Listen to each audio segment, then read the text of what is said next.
Namaskar. I have a very interesting and possibly very alarming editorial for you today. In fact, on 30th of January, that is yesterday, the Business Standard had released an article. The title of the article was Unemployment Rate at a 4-decade High, says NSSO. NSSO stands for National Sample Survey Office. National Sample Survey Office said that the unemployment rate in India is at a 4-decade high, 40 years high this time around. But that's not the story. That's not the story. The story doesn't start from there actually.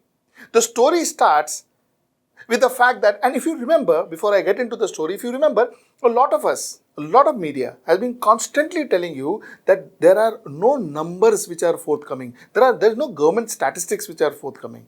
There is no government data that is there in any official portals of the government that we could go and fetch. The last data was something like 2016, 2015. After that, there was no data. No data about unemployment, no data about farmer suicide, no data in most of the cases. The only data that was floating around was possibly the data sent by different IT cells. I don't want to name which IT cell and all that, but different IT cells, personal data were floating around. I will come to that too. Now that's where our story begins. That's where the Business Standard story begins. The Business Standard reported that two very senior officers, when I said two senior officers, the acting chairman of NSC stands for National Statistics Commission, resigned. National Statistics Commission is the body that releases this NSSO surveys. And this National Statistics Commission, the acting chairman and one of the senior members resigned because they said we were forced not to divulge our survey, the Periodic Labor Force Survey, PLFS survey. They said we were not allowed to publish our surveys. Though we had all the sanctions, the government stopped us from publishing the PLFS, that is, again I say, Periodic Labor Force Survey. They said we were not allowed. And why did the government not allow them to publish this survey? Is because the survey quoted some very alarming figures. You see, in the last 40 years, in 1977-78, the unemployment rate was mere 2.5%. It grew to 2.6%, it came down to 2%, it went down to 2% again, and it went up to 6.1%. In 2017-18, the unemployment figure is 6.1%. In 1977-78, it was 2.5%. 2.5% to 6.1%. So other than the unemployment rate coming down, it has gone up. So in the last 4 decades, unemployment has never been so bad in this country. Further on, if you actually look at unemployment amongst youth, unemployment amongst youth has been an all-time low. For instance, among rural male, in 2004-2005, the unemployment rate was 3.9%. 2009-2010, the unemployment rate was 4.7%. 2011-2012, the unemployment rate was 5%, and 2017-2018, the unemployment rate was 17.4%. From 5% in 2011-2012, 2017-2018, it shot up to 17.4%. This is rural male. Now let us talk about rural females. The unemployment rate of rural females 2004-2005, 4.2%, 2009-2010, 4.6%, 2011-2012, 4.8%, and 2017-2018, 13.6%. Now let us come to urban India. Urban male, 2004-2005, 8%, 2009-2010, 7.5%, 2011-2012, 8.1%, and 2017-2018, an alarming 18.7%. Urban females, 2004, 2005, 14%, 14.9%, my apologies. 2009, 2010, 14.3%. 2011, 2012, 13.1%. And 2017, 2018, a whooping 27.2%. Now, this is very alarming, and possibly there is a reason why this report was not allowed to come out. Because this is not just a testimony that the Modi government was not able to deliver jobs to the people of India, especially to the youth, like they had promised, but it is also going to directly question the demonetization. The figures shot up. The unemployment figures shot up after the demonetization in 2016. And these figures are directly going to raise a question mark on the demonetization. And that's possibly why these figures were hedged. And because these figures were hedged, the acting chairman and the senior member, he resigned, saying that we are not going to stand part of this. Because the figures we are putting up, the figures we have put up in front of the Indian citizens are true figures, and this figure has to come and has to be published. Now, this is one end of the story. Now, let me take you to another end of the story. A few days back, there was a hashtag called Youth with Modi. Now, Youth with Modi, there was a circular among this Youth with Modi.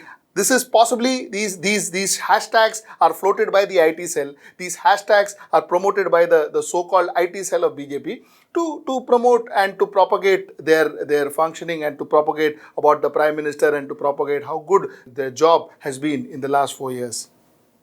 And one of the circulars that we got, today India is youth-led India. It is the consistent support and determination of the youth which is achieving Modi government's vision of New India. Modi government too is continuously supporting the youth in achieving their dreams, which is taking India to a greater height. Let us spread the new energy of youth in New India. So what they're saying is, there was a statistics given with this circular, and this is the statistics they wanted the youth to spread. They wanted this organization, this group to spread to the rest of the country. And you please look at the statistics. I just 2 minutes back spoke to you, gave you the figures which the NSSO released, and now let us look at the figure that the BJP was releasing. According to BJP, according to EPFO data, 73.5 lakh jobs were created from September 2017 to November 2018. And here they say that the job creation was the least. The unemployment rate was an all-time high. This is what Modi says. This is what the official government of India data says. Second, as per NASSCOM report, 1.4 crore jobs were created between 2014 and 2017. Number of mobile manufacturing units jumped from 2 in 2014 to 120 in 2018, creating lakhs of direct and indirect jobs. 3.5 crore first-time entrepreneur funded Mudra. Nearly 3 lakh village entrepreneurs run Common Service Center, CSC. 3 lakh village entrepreneurs run Common Service Center, and here you have an all-time low on village employment. Unprecedented pace in building roads, railways, highways, airports and other infrastructure, creating multiple jobs. This is what the Modi mouthpiece or the Modi propaganda machine wants you to believe, and this is what the fact is.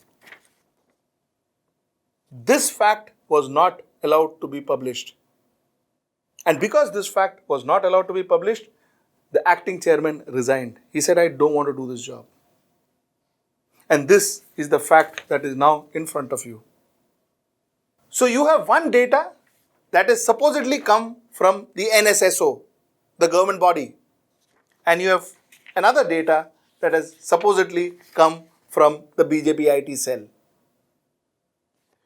We can debate, discuss, and we can debate till the cows come home as to which of these data are right, as to which of these data is right. But the best way of possibly identifying the right versus wrong is asking yourself few basic questions. Are the youth around us employed? Are they fruitfully employed? Are the engineers, the new engineers, the doctors, the young accountants, are they getting jobs? Is there enough money? Is your family happy? These are the few questions that will give us, the voters, the right answer. If our youth does not have a job, if my neighbor does not have a job, if my son is not getting a job, then all the jargons of employment rate going up, employment rate coming down, NASSCOM giving job, it's all cock and bull story. It has no relevance. If I don't have enough money to make my family happy, nothing matters. Tomorrow's budget also doesn't matter. What matters is, do I have enough money to fend my family and to have a decent lifestyle with my family? If I have that, then my economy is good. Lately, we try to defend a thing, we try to defend an act because it belongs to the government. A government, a political party, or a person can never be more important than your family. A government, a political party, or a person cannot be more important than the job for your youth. A government, a political party, or a person cannot be bigger than you and your family's lifestyle. Let us not mix patriotism with a political dispensation. I want to end my editorial with a very famous quote. I want to end my editorial with a very famous quote of Mr. Mark Twain. He said, patriotism is supporting your country all the time and your government only when it deserves it. Namaskar. For more such episodes, please subscribe to HW News and press the bell icon for instant notification. Also, do give this video a like and share the video to spread the word around.